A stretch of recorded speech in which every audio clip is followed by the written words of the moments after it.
Hey family, welcome back to my channel. मैं हूँ प्रीति। अगर आप मेरे चैनल पे नए हैं तो मैं आपको बता दूं कि मेरे इस चैनल पे मैं कई तरह की वीडियोस पोस्ट करती रहती हूँ। Educational, musical covers, vlogs, product review etcetera etcetera. अगर आपको मेरा ये आज का वीडियो अच्छा लगे तो नीचे दिए गए लाइक बटन को ज़रूर प्रेस कीजिएगा।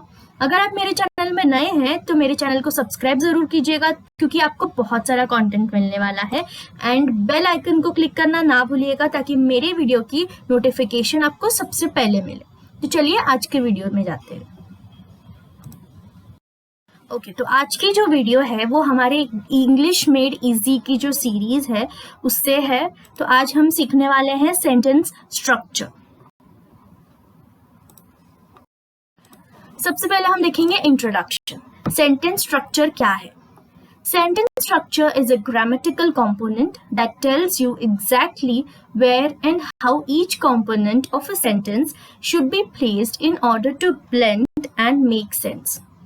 सेंटेंस स्ट्रक्चर जो है वो एक ग्रामेटिकल कंपोनेंट है, जिससे हमें पता चलता है कि एग्जैक्टली कहाँ और कैसे एक कंपोनेंट, हर एक सेंटेंस के हर एक कंपोनेंट को प्लेस किया जाए, ताकि वो सेंटेंस ब्लेंड होके ग्रामेटिकली करेक्ट प्रोनाउंस हो।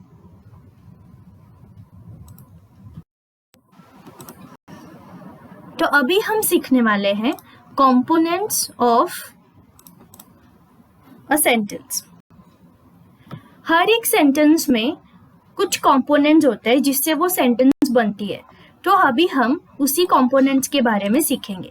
तो सबसे पहला जो कंपोनेंट है वो है सब्जेक्ट, वर्ब, ऑब्जेक्ट, कॉम्प्लीमेंट और एडजेक्ट। अभी आज की इस वीडियो में हम इन सभी के बारे में ही डिटेल में जानेंगे। सबसे पहले हम जानेंगे सब्जेक्ट क्या होता है। A noun that performs the action in a sentence is considered as the subject.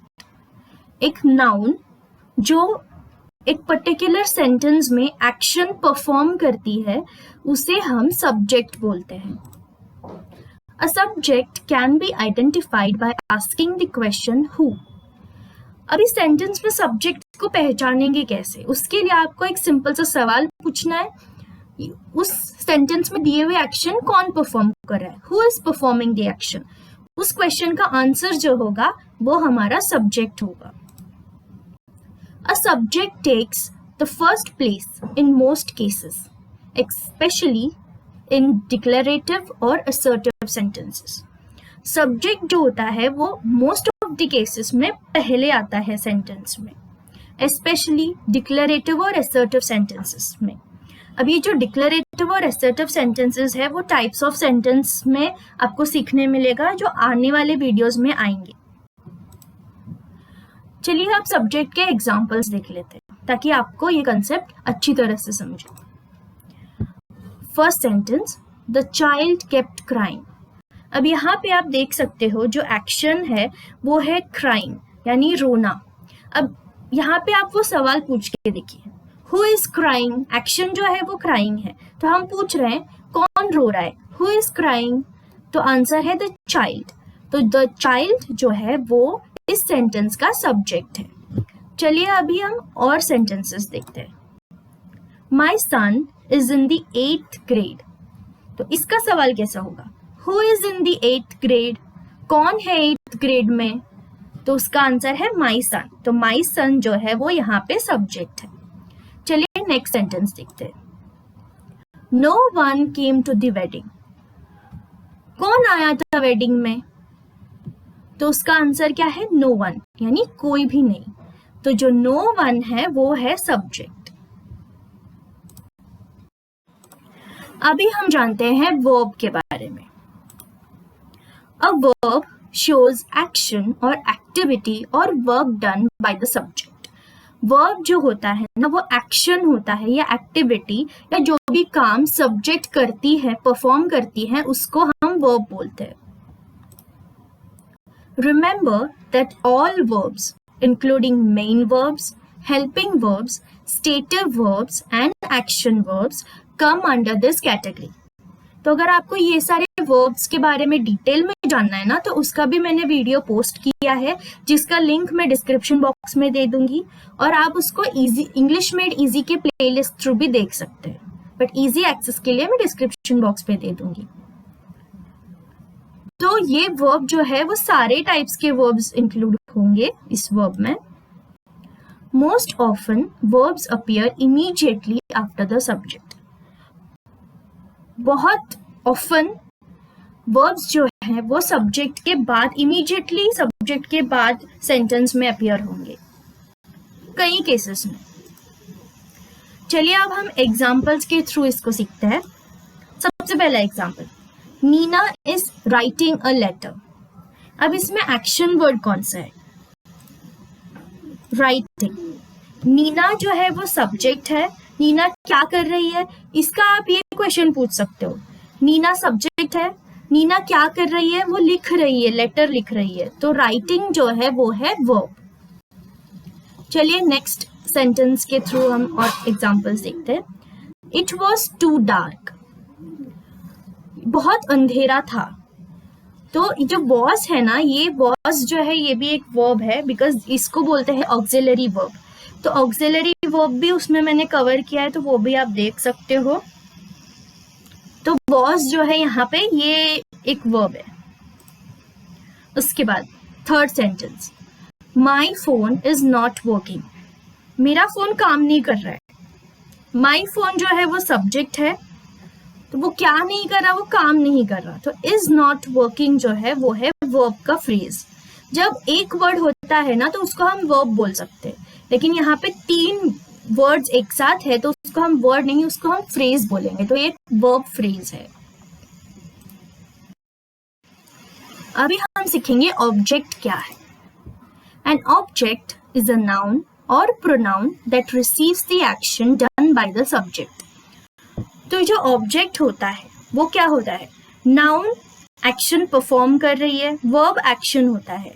तो नाउन जो एक्शन परफॉर्म कर रही है, उस एक्शन को जो चीज रिसीव कर रही है ना, उसको हम ऑब्जेक्ट बोलते हैं।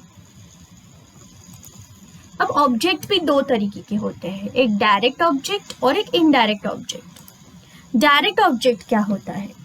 अ नाउन और pronoun that receives the action directly is the direct object in the sentence.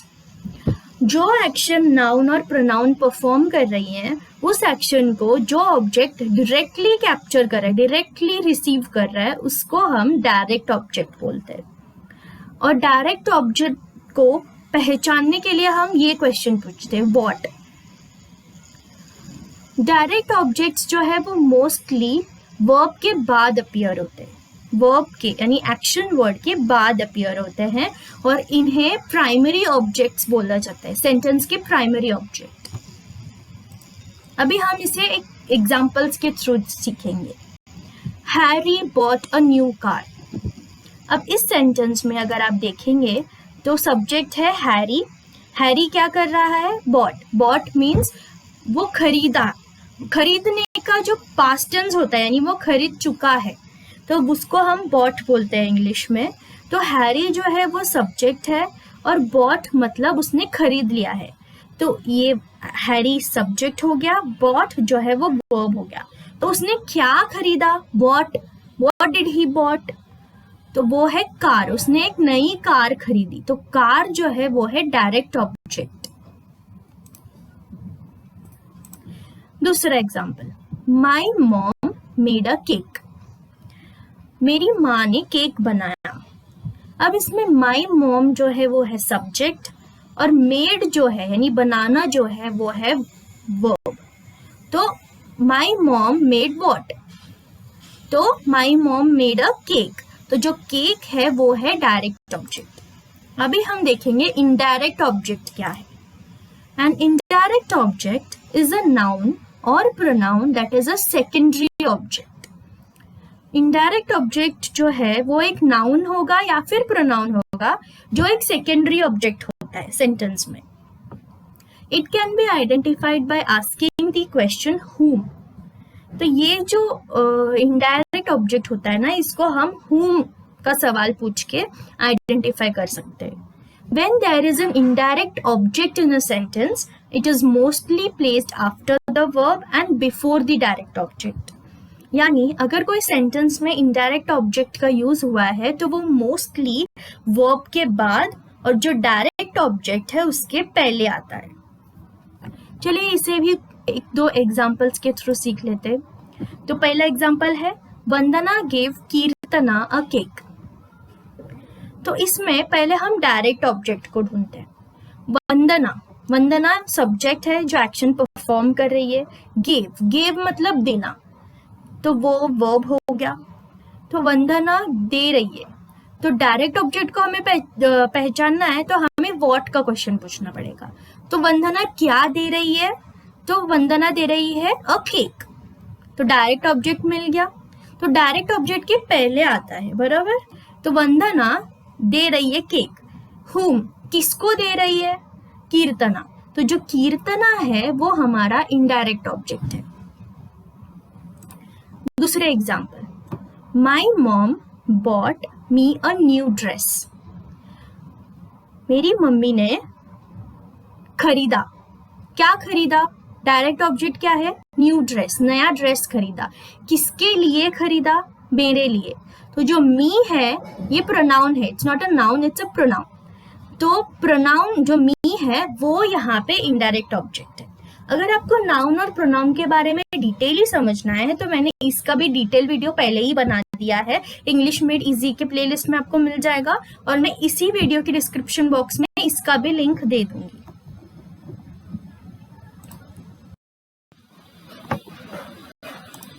तो अभी हम देखेंगे complement. The words required to complete the meaning of a sentence can be referred to as the complement of the sentence. यानी वो words या शब्द जो उस सेंटेंस के मीनिंग को या उस सेंटेंस के मतलब को पूरा करने के लिए जरूरी होता है उसे हम कॉम्प्लीमेंट ऑफ द सेंटेंस बोलते हैं. A complement can be an adjective, a name, a position or a profession. Complement कुछ भी हो सकता है. वो एक एडजेक्टिव हो सकता है या कोई नाम हो सकती है या फिर पोजीशन हो सकती है या फिर किसी की प्रोफेशन हो सकती है. अभी जो एडजेक्टिव है इस पे भी मैंने सेपरेट वीडियो बनाया है, उसका भी लिंक मैं आपको डिस्क्रिप्शन बॉक्स में दे दूंगी. अभी जो कॉम्प्लीमेंट है उसमें भी दो तरीके के कॉम्प्लीमेंट है, एक सब्जेक्ट कॉम्प्लीमेंट और एक ऑब्जेक्ट कॉम्प्लीमेंट. तो सबसे पहले हम देखेंगे सब्जेक्ट कॉम्प्लीमेंट क्या होता है. The complement which expresses the quality or identity or condition of the subject is called subject complement. यानी वो complement जो subject की quality, identity या condition बताती है उसे हम subject complement बोलते हैं. इसे हम कुछ examples के थ्रू समझेंगे. सबसे पहला example, she is a doctor. अब जो सब्जेक्ट होता है वो नाउन भी हो सकता है या प्रोनाउन भी हो सकता है. तो यहाँ पे एक प्रोनाउन यूज किया गया है शी. तो यहाँ पे शी इज अ डॉक्टर. उस सब्जेक्ट के बारे में क्या बताया गया है कि वो एक डॉक्टर है, उसकी प्रोफेशन बताई गई है. तो इस सेंटेंस में जो डॉक्टर है वो एक सब्जेक्ट कॉम्प्लीमेंट है. Next sentence, I am Sindhu. अब यहाँ पे जो आई है वो सब्जेक्ट है हमारा. यहाँ पे वो क्या कर रही है? वो खुद की आइडेंटिटी बता रही है कि वो सिंधु है. तो जो सिंधु वर्ड है वो हमारा सब्जेक्ट कॉम्प्लीमेंट है. अभी हम ऑब्जेक्ट कॉम्प्लीमेंट के बारे में सीखेंगे. The complement which expresses the quality और आइडेंटिटी और condition of an object is called object complement. यानी वो कॉम्प्लीमेंट जो ऑब्जेक्ट की, सेंटेंस में आने वाली ऑब्जेक्ट की क्वालिटी, आइडेंटिटी और कंडीशन बताती है उसे हम ऑब्जेक्ट कॉम्प्लीमेंट कहते हैं. इसे भी हम एग्जांपल्स के थ्रू सीखेंगे. तो सबसे पहला एग्जांपल है दे मेड हर एंग्री. अब यहाँ पे आप देखोगे तो हमारा ऑब्जेक्ट क्या है? हर. यहाँ पे इनडायरेक्ट ऑब्जेक्ट का यूज किया गया है. दे हमारा सब्जेक्ट है. दे और मेड जो है वो हमारा वर्ब है. दे मेड हर, उन्होंने उसे गुस्सा दिलाया. तो जो एंग्री है वो कंडीशन है, उसे गुस्सा दिलाया. तो जो एंग्री है वो हमारा ऑब्जेक्ट कॉम्प्लीमेंट है. Next sentence, the students elected Shreya the class leader. यहाँ पे जो द स्टूडेंट्स है ये हमारा सब्जेक्ट है, इलेक्टेड जो है ये हमारा वर्ब है, एंड श्रेया जो है ये हमारी इनडायरेक्ट ऑब्जेक्ट है। स्टूडेंट्स ने इलेक्ट किया श्रेया को, क्या वोट करके क्या बनाया, द क्लास लीडर, उसको उन्होंने एक पोजीशन दिया द क्लास लीडर का। तो जो द क्लास लीडर है ये यहाँ पे ऑब्जेक्ट कॉम्प्लीमेंट है। अभी हम देखेंगे एडजंक्ट क्या होता है। An adjunct is a word और a phrase that gives more information about an action, an event, a quality and so on. अभी जो adjunct होता है ना सेंटेंस में, वो एक वर्ड भी हो सकता है या फ्रेज भी हो सकता है, जो उसमें किए जाने वाले एक्शन या इवेंट या कोई क्वालिटी बताया गया है तो उसके बारे में और ज्यादा इंफॉर्मेशन हमें देती है। In short, it can be said that these words can include adverbs and adverb clauses. तो ये हम शॉर्ट में बताया जाए तो ये जो वर्ड्स है ये एक एडवर्ब हो सकता है या एडवर्ब के क्लॉजेस हो सकते हैं। तो जो एडवर्ब्स है इसके ऊपर भी मैंने डिटेल्ड वीडियो बनाया है, तो उसका भी लिंक मैं आपको डिस्क्रिप्शन बॉक्स में दे दूंगी। Adjunct can be identified by asking questions. तो इसमें मल्टीपल क्वेश्चंस पूछ के आप आइडेंटिफाई कर सकते हो, जैसे when, where, why, how often and to what extent. When मतलब कभी, where कहाँ, why मतलब क्यों, how कैसे, how often मतलब कितने गैप में, कितने फ्रीक्वेंसी में, and to what extent मतलब कितने हद तक। तो ये सारे क्वेश्चंस पूछ के आप एडजंक्ट को आइडेंटिफाई कर सकते हो। When using adjuncts, keep in mind that adjuncts can be used in the beginning, middle or end of the sentence and that there can be more than one adjunct in a sentence. जब आप adjuncts को use करते हो तो हमेशा ध्यान रखिए कि adjuncts जो है उसे हम सेंटेंस के पहले शुरुआत में भी यूज कर सकते हैं, बीच में भी यूज कर सकते हैं या आखिर में भी यूज कर सकते हैं। और एक सेंटेंस में जरूरी नहीं है कि एक ही एडजंक्ट हो, मल्टीपल एडजंक्ट भी हो सकते हैं। एग्जाम्पल्स देख लेते हैं। Yesterday we met at a park. कल हम पार्क में मिले थे। हम सब्जेक्ट हो गया यहाँ पे, मिले वो हमारा वर्ब हो गया, कहाँ पे मिले वो एट द पार्क हो गया। तो कल जो मिले हैं वो हम कहाँ कब मिले, कल। तो जो yesterday है वो हमारा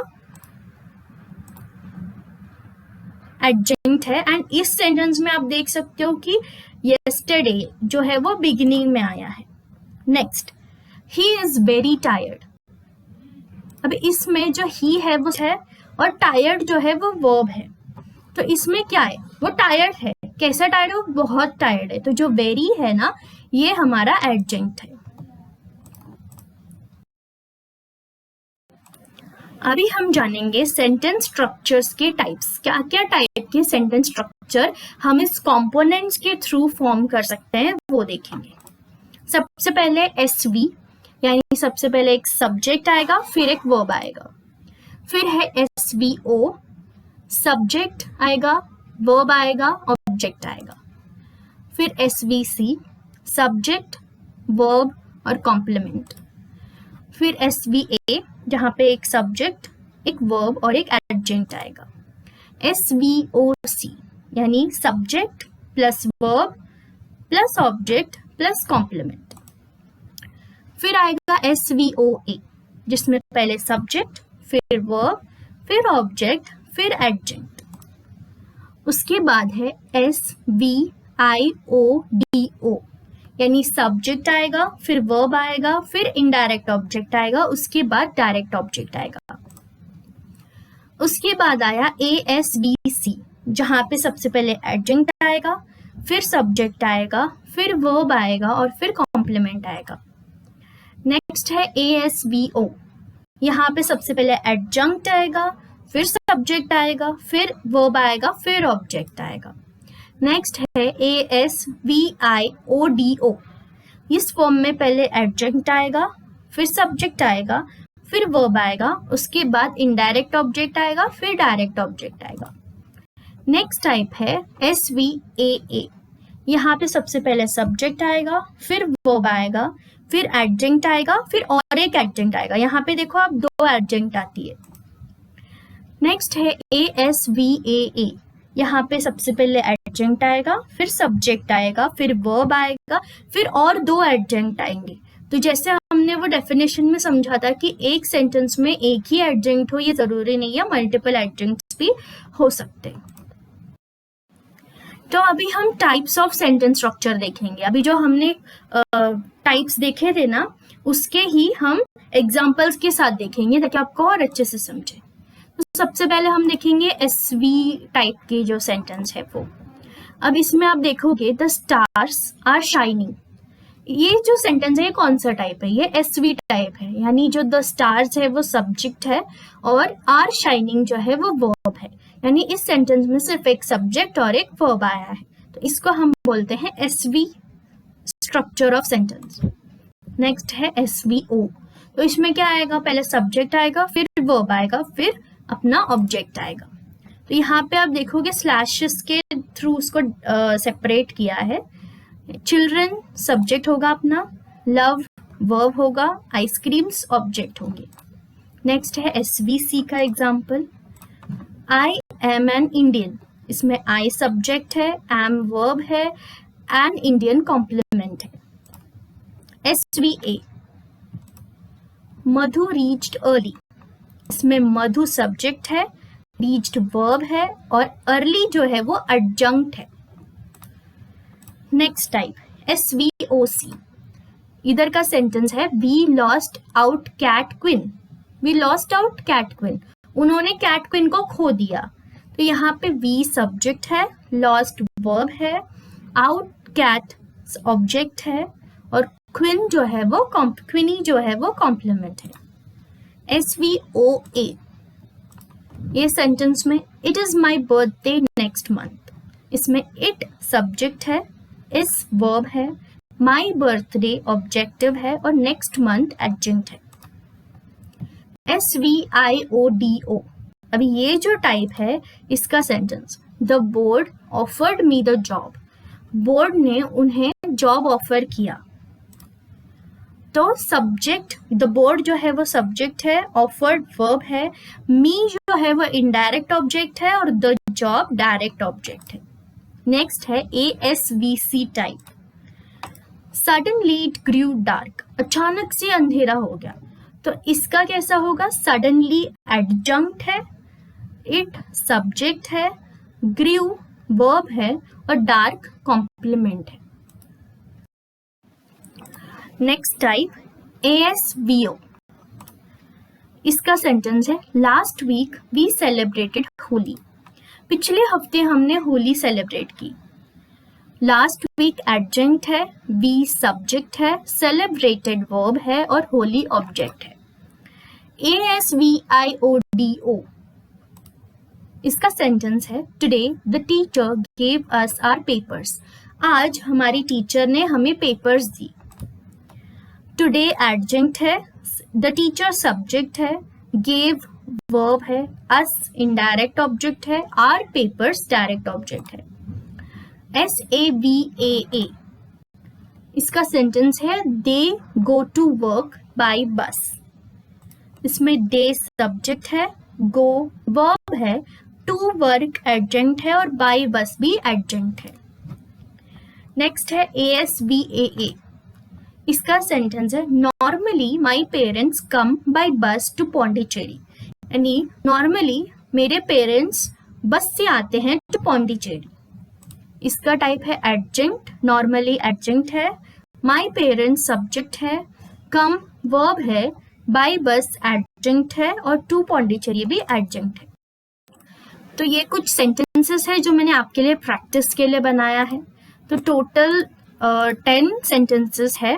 वीडियो पॉज करके आप इन्हें नोट करके ले लीजिए और इसको आप सेंटेंस टाइप जो है उसको भी चाहिए तो आप नोट करके रख लीजिए और इन सेंटेंसेस को जैसे बाइफरकेट करना है उसके सेंटेंस स्ट्रक्चर के टाइप के हिसाब से, वो बाइफरकेट करके आप मुझे मेरे इंस्टाग्राम आईडी पे भी डीएम कर सकते हो। मेरे इंस्टाग्राम आईडी की जो लिंक है वो मेरे अबाउट सेक्शन में है, चाहिए तो मैं मेरे डिस्क्रिप्शन बॉक्स में भी दे दूंगी, तो आप उसमें मुझे डीएम कर लीजिएगा। मैं आपको उसके सोल्यूशन शीट जो है वो मैं आपको शेयर कर दूंगी। आप मुझे डीएम करो तो मैं आपको सोल्यूशन शीट जो है वो मैं आपको भेज दूंगी ताकि आप क्रॉस चेक कर लो। Thank you everyone for watching my video. अगर आपको मेरा आज का ये वीडियो अच्छा लगा होगा तो प्लीज़ लाइक कर लीजिएगा, लाइक का बटन नीचे ही दिया है। और आप नए हैं तो मेरे चैनल को सब्सक्राइब कर लीजिए ताकि आपको ऐसी वीडियोस, ऐसे नॉलेजेबल वीडियोस आपको और देखने मिले। और बिना भूले नोटिफिकेशन बटन, बेल बटन जो है अपना, उसको क्लिक करना मत भूलिएगा ताकि आपको ऐसी वीडियो की नोटिफिकेशन सबसे पहले मिले, जिससे आपको बहुत कुछ सीखने मिलेगा। तो मैं मिलती हूँ आपसे अगले वीडियो में, तब तक के लिए बाय।